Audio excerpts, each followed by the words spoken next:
E aqui está o lóbulo pulmonar secundário. Vendo nessa imagem aqui, o lóbulo pulmonar secundário. Olha como é que funciona o lóbulo pulmonar secundário. Você tem aqui os limites do lóbulo. Imagine que esse aqui é aquela nossa máquina que nós comentamos. Esse é o limite de um lóbulo. Então aqui do lado já tem outro lóbulo e assim por diante. Esses limites a gente vai chamar de septos interlobulares, ou seja, os septos que separam um lóbulo do outro. Okay? Estão na periferia. Nesses septos interlobulares, vocês vão ver então as veias pulmonares. As veias que estão de vermelho vão caminhar aqui pelos septos. Veja que aqui eu comecei a mostrar para vocês o que eu já adiantei lá atrás, que as veias não caminham juntas com as artérias e com os brônquios.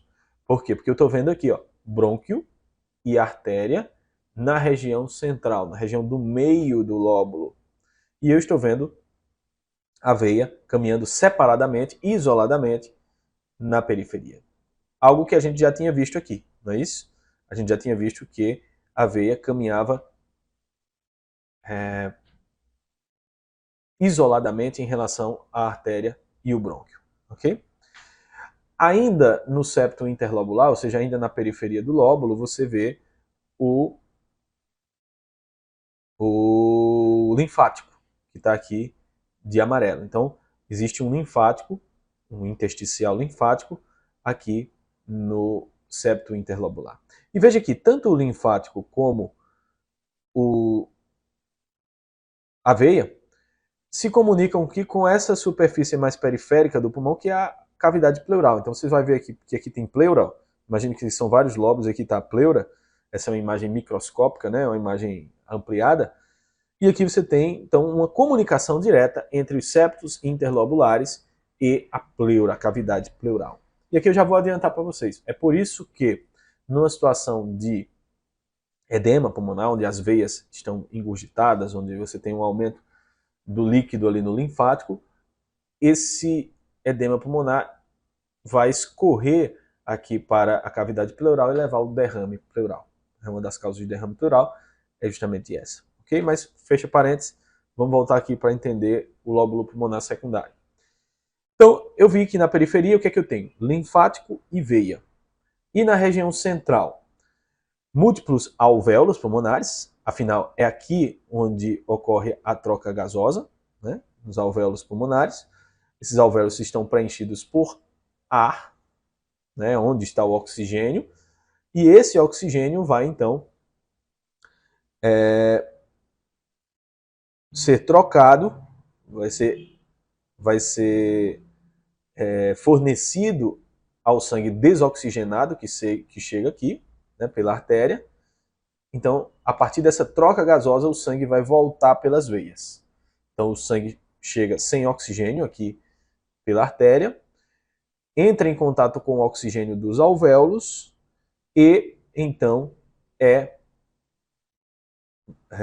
regressado para o coração, já com esse oxigênio, e a partir do coração ele vai ser bombeado para o resto do corpo. É assim que ocorre a troca gasosa, de uma forma bastante resumida.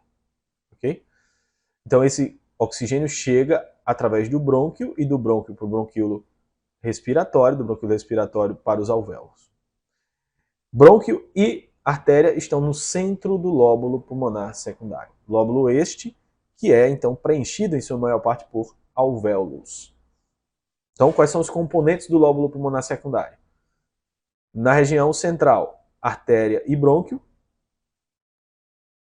Preenchendo o lóbulo, os alvéolos, e na periferia, veias e linfático. Existe um linfático aqui também, né, entre a artéria e o brônquio. Esse linfático que a gente chama de linfático peribroncovascular. Então, o que é o linfático peribroncovascular? Não é aquele linfático que está na periferia do lóbulo. É um resquício de linfático, um pouco de linfático que sempre tem, né?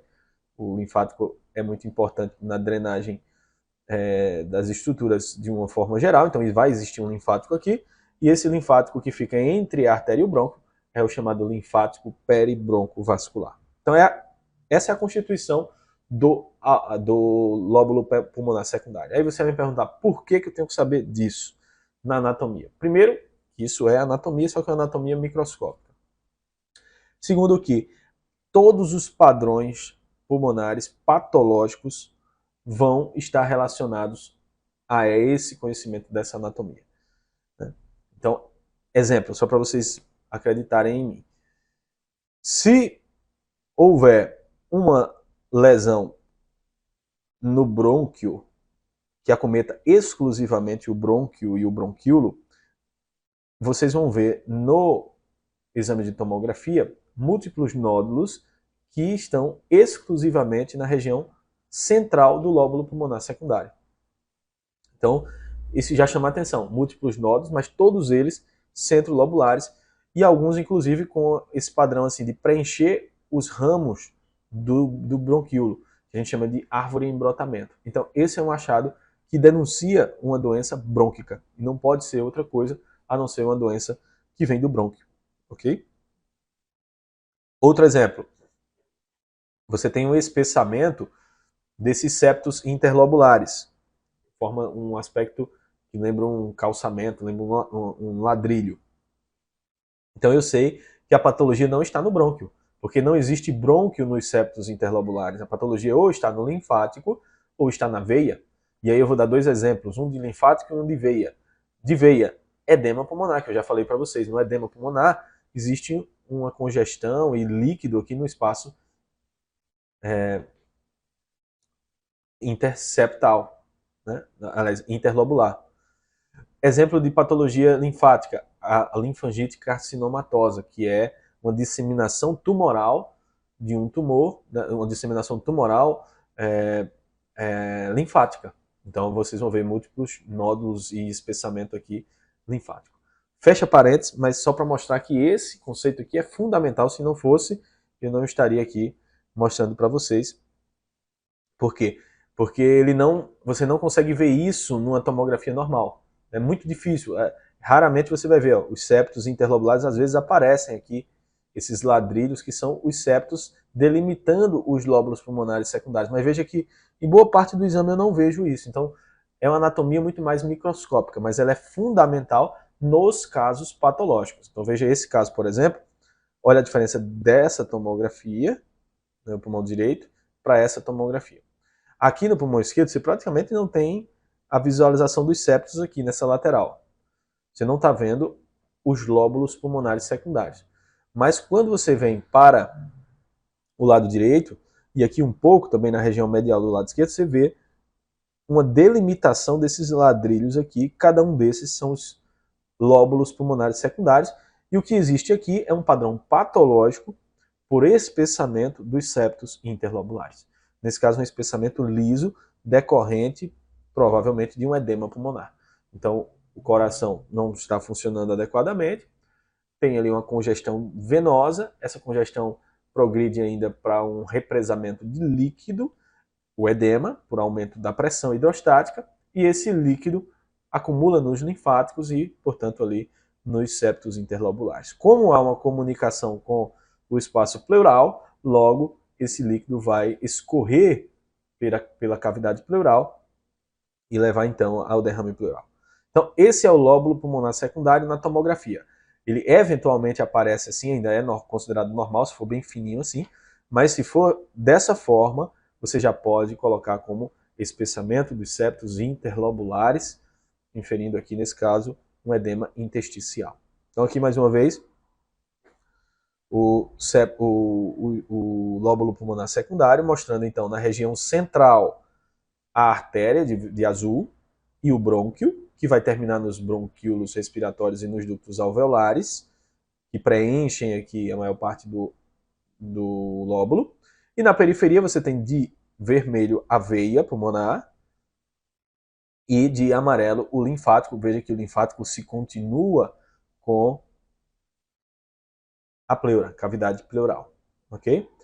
Veja aquele detalhe que eu comentei, que não aparecia naquela outra imagem, mas aqui ele coloca o linfático peribroncovascular.